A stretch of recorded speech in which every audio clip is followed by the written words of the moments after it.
Assalamualaikum ayah ibu, jumpa kembali kita pada hari ini. Kita dikejutkan dengan satu berita bagaimana seorang murid sekolah tingkatan 1 di sebuah negeri telah menyiarkan video lucah semasa PDPR. Bayangkan, ya, bayangkan apa yang berlaku semasa PDPR. Cikgu yang dinamakan Cikgu N sedang mengajar dan anak berkenaan begitu berani. Okay. Tidakkan berani mereka itu, saya akan ulas sedikit. Kenapa berlaku macam tu? Ayah ibu yang saya kasihi, ya, sebelum saya pergi jauh, ya, izinkan saya berkongsi dengan ayah ibu, ya, apa maksud disiplin. Disiplin ini, ya, kalau kita perhatikan daripada Kamus Dewan bermaksud latihan pemikiran, ya, latihan pemikiran dan perlakuan supaya dapat mengawal diri. Apa yang berlaku kepada murid berkenaan ialah dia tidak dapat mengawal diri. Dia tidak dapat membezakan mana masa bila masa belajar, bila masa perlu bersikap sedemikian dan sedemikian, dan sewajarnya lah akhlak adalah perkara utama dalam kehidupan kita. Para penonton yang saya kasihi, ya, selain daripada itu, ya, disiplin juga adalah bentuk pengawasan. Bermaksud, kenapa saya kaitkan disiplin? Apabila masalah ini berlaku di rumah. Apabila berlaku di rumah, saya ingin kita sama-sama memikirkan bagaimana tahap disiplin kita di rumah. Disiplin ni adalah kita membiasakan diri dan mengikut arahan, ya, mengikut arahan ataupun amalan yang dikehendaki. Di sekolah, saya kurang setuju dengan alasan menyatakan bahawa kemungkinan perkara ini berlaku kerana murid tidak pernah bersua muka dengan guru. Itu bukan alasan.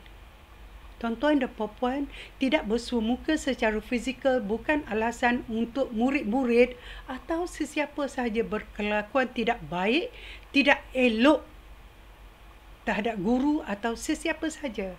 Even kita semasa menelefon seseorang, kita tak kenal pun dia, tapi kita masih behave ataupun berkelakuan baik dengan mereka. Ya? Jadi alasan sebab tidak bersemuka, tidak mengenali guru, itu adalah bukan alasan. Okay?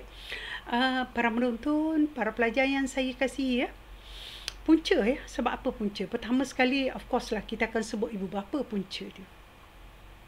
Yang kedua ada orang sebut guru. Betul. Semua alasan tersebut betul. Ya. Yang penting sekali ialah ibu bapa.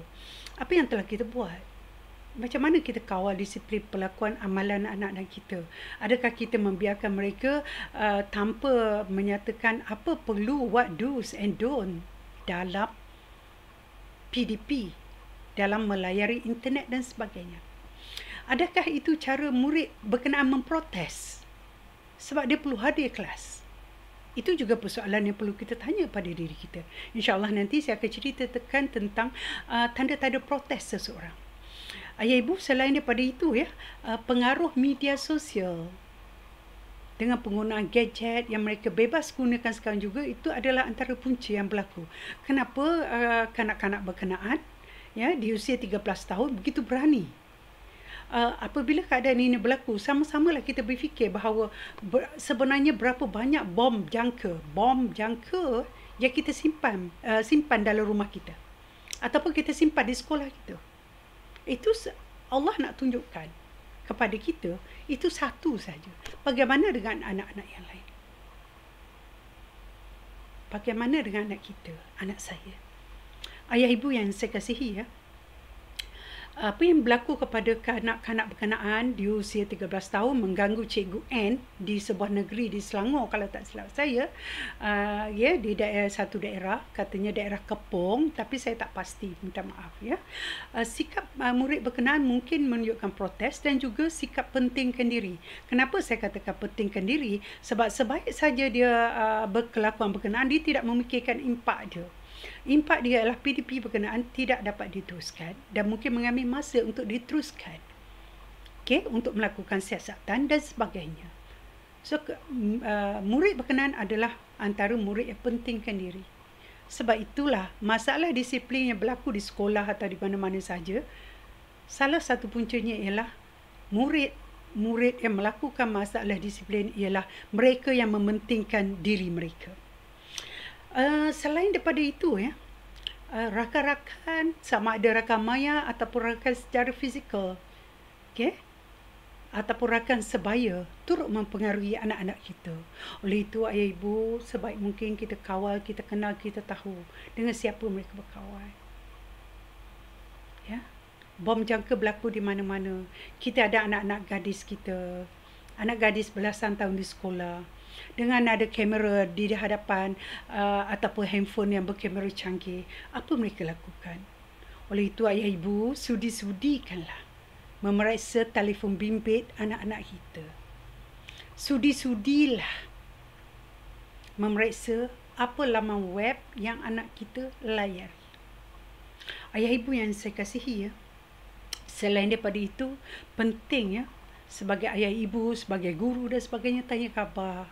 Tanya khabar pelajar kita supaya mereka rasa dekat dengan kita. Ya, tindakan gangguan seksual tersebut mungkin dia tidak rasa dekat pun dengan cikgu.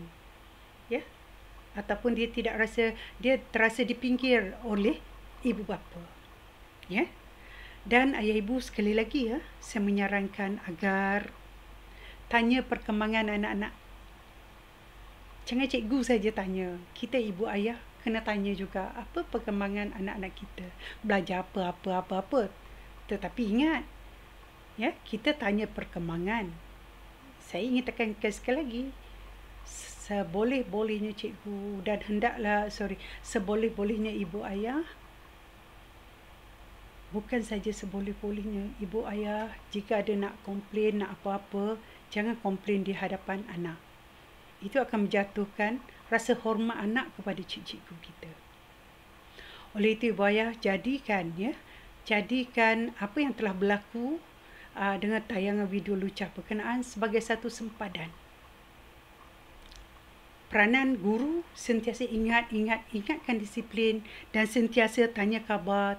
Ibu ayah perlu periksa kerja rumah dan sebagainya, dan perlu kenal siapa dengan mereka berkomunikasi, berhubung dan sebagainya.